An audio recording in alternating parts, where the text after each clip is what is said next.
In this position, there's a really cool intermezzo here with rook d8 check.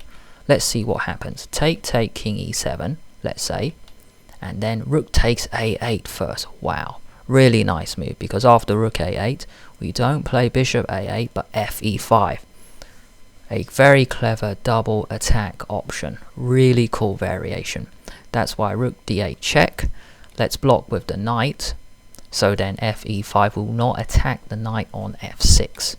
Take now, take, white has lots of space, king e7, rook b8. White maintains pressure in the ending and white is winning anyway. Always on the a5 pawn, this guy will go forward.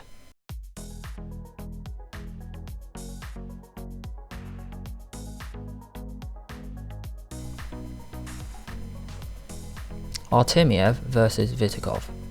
This is Tata steel, round 2. Knight f3, d5, e3, knight f6, c4, e6 and knight c3.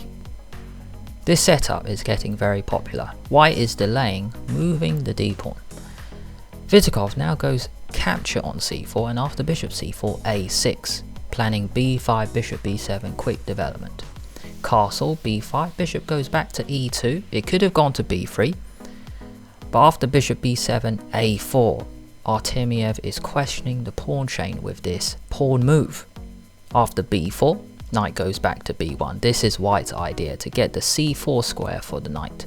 c5, d3. Looks very strange to lock this bishop in. Let's see how play continues.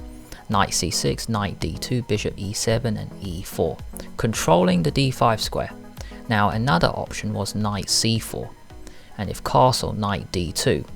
This looks interesting because one knight can sit proudly on the c4 square, the other knight can sit well on the b3 square, and white can gain space in the center, something like here, knight b3, e4 next, bishop e3, maybe even f4. For example, this bishop can sit here, maybe f4, maybe the rook can go to c1. The game goes on. However, e4 was chosen by Artemiev and now a5. Artemiev mentioned in the post-match interview this proves to be a long-term weakness. And instead of playing knight c4, now white targets it with knight b3. Not only is the c5 pawn the target as highlighted in red, but the a5 as well, highlighted in green. c4 is now played by Vitiugov, which leads to a really nice ending for white. Let's have a look at the other option, which is queen b6. Queen b6 is a lot stronger, because knight can come to d4 next. You're protecting the c5 pawn, maybe put a rook to d8. Let's say bishop e3, planning rook c1. Well, let's put a question to that with knight g4, bishop f4, castle, rook c1, rook d8, queen c2, rook a c8. You can't take on c5 because of tactics on the c file. h3, planning to go back, and now knight d2 as well. Bishop e3 next, knight c4, the game goes on. Now after queen b6 you could play bishop e3 first, but maybe h3 and then we're going there anyway. Castle, bishop e3, rook c1 next, rook d8 is a nice move. Playing knight d4 or even knight takes e4. Now here white has two options, maybe rook c1 or queen c2. Let's look at queen c2 first, getting out the way. Now black can just get space in the center. It's a nice move, bishop d4, cd4, rook c1, bishop d6. I think black is controlling enough squares. Sacrificing a pawn for now, but not so bad. Maybe put the bishop on e5, put the bishop on f4, there's some dark square compensation. After rook d8, white might even go rook c1. A clever variation, because after knight e4 we just say we get out the way and c5 is dropping. Maybe this is giving white a way to come into the position. Interesting line. Knight back to f6, bishop takes c5, take, and queen c5, maybe d4 next, and the game goes on. However, in the game c4 was played, and white has a lot of entry points now. Really, it's the b6 square. Let's have a look. dc4, knight e4. White chooses to swap queens off, now bishop e3, coming into b6. Rook a8, rook d1, getting the d file, rook c8, king f1, knight f6, rook c1. White's pieces, white's moves are a lot easier. Bishop d8. White now chooses to swap and brings another piece in the game with knight e5. controlling c6 and d7, f4 to reinforce the knight, and bishop f3. King f8 played. What if knight c6? Then bishop f3, pin here, rook b8, take, and now c5. And a5 is just a weakness throughout the game. The knight on b3 is just a perfect attacker, because black needs to spend almost all game protecting the a5 pawn. It is such a liability. After knight e5, king f8 makes sense. Rook into d6, planning to go to b6, also to double on the d file. Rook a7, rook d1.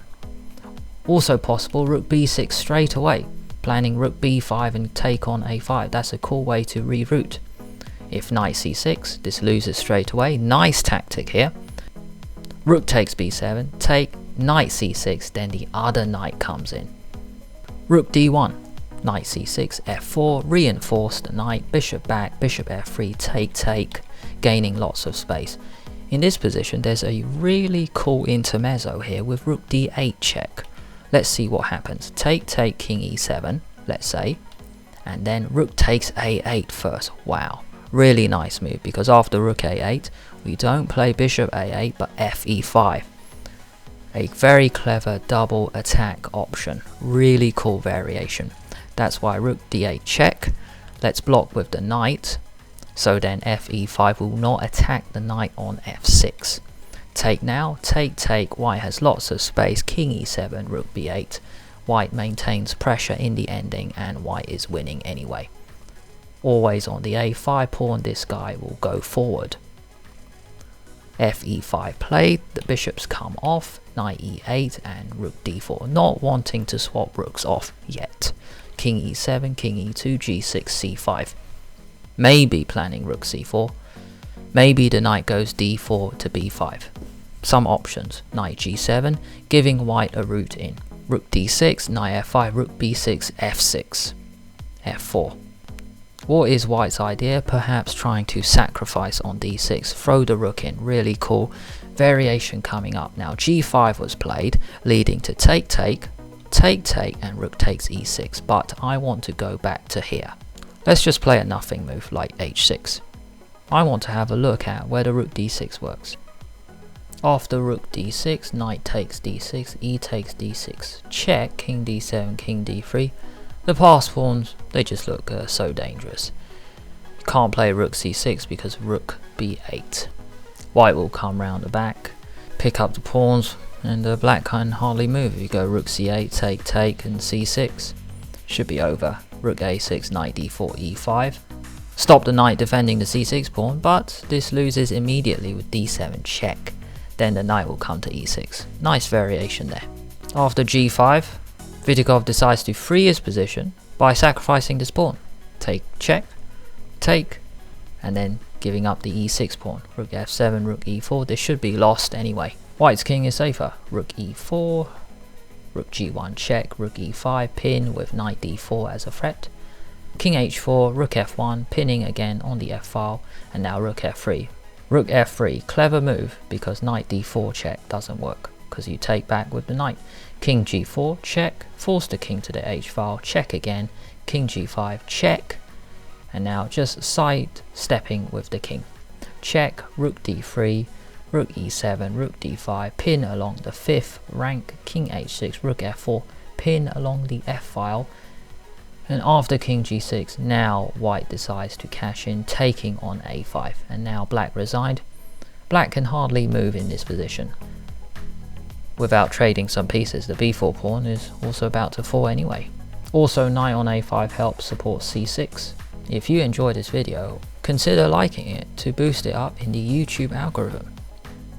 Subscribe to the channel and hit that bell to get notified each time I release a new video.